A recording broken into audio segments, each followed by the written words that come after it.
All right, so we're going to dive into this whole drone thing happening over in New Jersey. Yeah. You've probably seen the headlines, tons of unexplained sightings and investigations everywhere. It's really remarkable how fast a story like this grabs everyone's attention. Oh, yeah. I mean, the unknown always gets us going, but then add in, like, the possibility of surveillance or even danger, Right. and people are just hooked. Definitely. And that's why we're here, trying to figure this out. Exactly. They've got news reports detailing all these sightings. And then we've got this guy, Marty. He's got an interesting theory. Oh, yeah. But first, the official story, it's pretty much what you'd expect. Yeah. Lots of sightings, officials are investigating, but nobody knows where these drones are coming from or what they're doing. Right, and no confirmed threat to public safety yet, but it just makes people speculate even more. It totally does. Yeah. And get this, the FBI, New Jersey State Police, and even Homeland Security are involved. Oh. They've even restricted flights over places like Trump National Golf Club and the Picatinny Arsenal. Oh, wow, that's interesting. Yeah, the Picatinny Arsenal is a military research facility, so that's kind of telling, isn't it? Yeah, it definitely seems like the authorities are taking this seriously, even if they aren't saying exactly what they're worried about. Yeah, it's like they're saying, we're not saying it's aliens, but Right. you know it. Yeah. So that brings us to Marty and his social media telephone game idea. I like that, yeah. Yeah. It's a good point. Like, what we see and hear, especially these days, Uh-huh. really shapes how we see things. For sure. For sure. So before we go too far down this road, Okay. let's break down what Marty's saying. Okay. He thinks that maybe what people are seeing aren't actually drones at all. Interesting. Yeah, he compares it to that War of the Worlds thing back in 1938. Oh, yeah. People freaking out because they thought that radio play about Martians was real. Right, right. And Marty's point is, sometimes we try so hard to understand something Yeah. that we just totally misinterpret what we're seeing and hearing. Makes sense. So how does he get to this idea? He starts with someone noticing unusual air traffic. Could be planes on different flight paths because of weather. Who knows? Yeah. But instead of planes, they think drones. Makes sense. I mean, we hear drones all the time now. Right. It's just a common word. It's an easy jump to make. Yeah, exactly. It's more familiar. Yeah. So then this observation ends up on social media. Uh-oh. And that's where the telephone game starts. Okay, I see where this is going. So now everyone who's heard about these drones is looking for them. Right. And any weird light, Yeah. any strange noise, it all gets added to the drone mystery. Yeah, you get that confirmation bias. Confirmation bias. Yeah, we tend to look for information that backs up what we already believe, even if it isn't totally right. Oh, interesting. So the more people talk about it, Yeah. the more this drone mystery becomes real in their minds, whether it is or not. Okay. And it gets even more interesting. Okay. Marty thinks that this whole thing might actually be encouraging real drone hobbyists to fly their own drones. Right. Which just makes things even more confusing. It's like a self-fulfilling prophecy. Exactly. Our perception actually starts to shape reality. That's wild.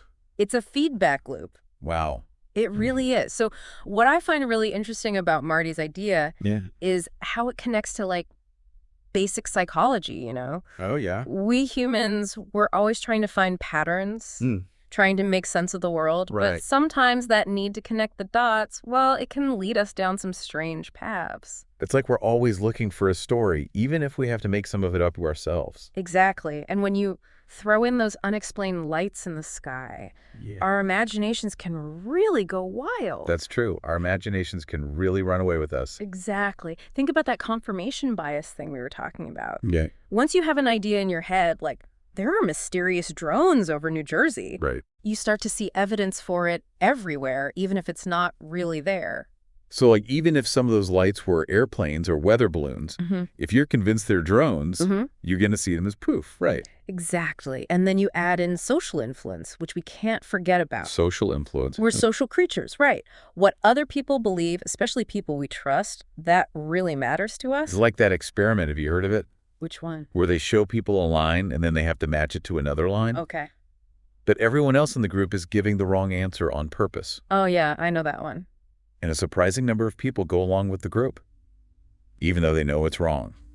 It's amazing how easily we can be swayed by others. It really is. I think it's called the Ash conformity experiment or something like that. Yeah, that's it. The Ash conformity experiments. It's fascinating. So imagine that happening on social media. You see your friends, your family, Right.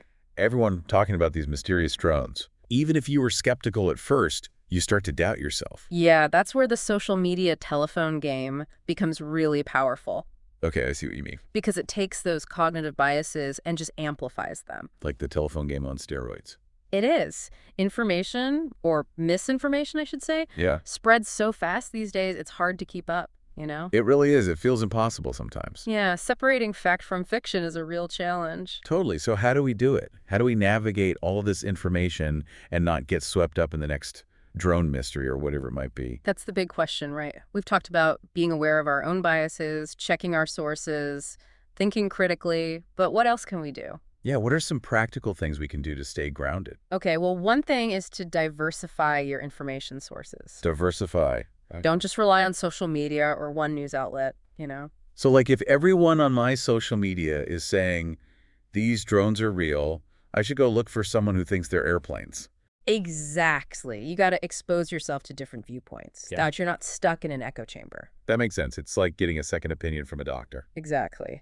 Another thing you can do is pay attention to the language being used. The language. Yeah, look for headlines that are super sensationalized, you know? Like mysterious drones terrorize New Jersey skies. Yeah, exactly. Or look for emotionally charged words, claims that don't have any evidence to back them up. So more like unidentified object spotted, officials investigating, something like that. Right. It's amazing how the way information is presented can influence how we see things. You're right. I hadn't thought about that. Yeah, being aware of the language can help you see past the hype and get closer to the truth. Good point.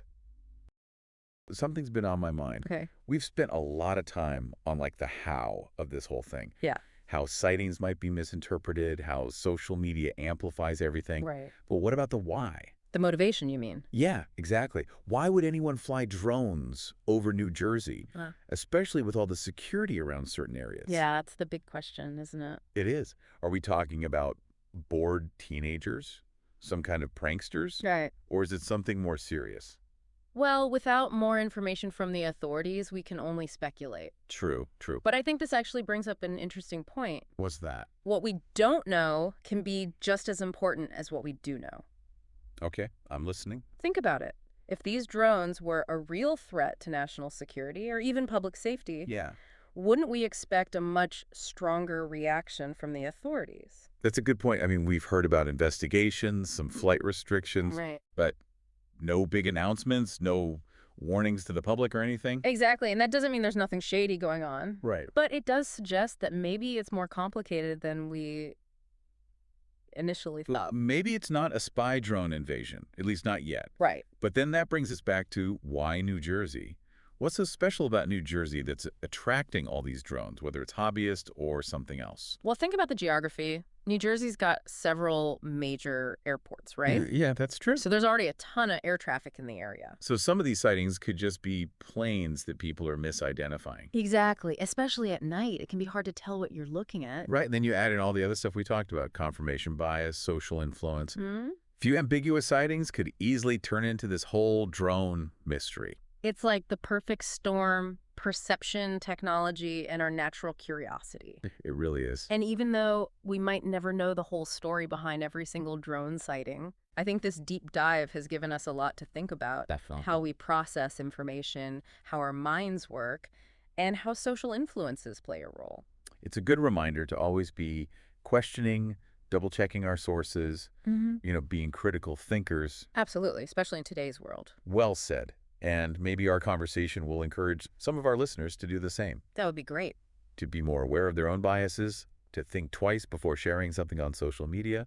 It's all about being responsible with information. Yeah, exactly. Oh, Well, I think that about wraps up our deep dive into the New Jersey drone mystery. it does. We may not have all the answers, Right? but hopefully this has sparked some critical thinking Definitely. and encouraged you to keep questioning, keep exploring. That's what it's all about. Exactly. Yeah. So until next time, keep those minds sharp, keep looking up, and remember, Yeah. not everything is always as it seems. Well said. Until next time.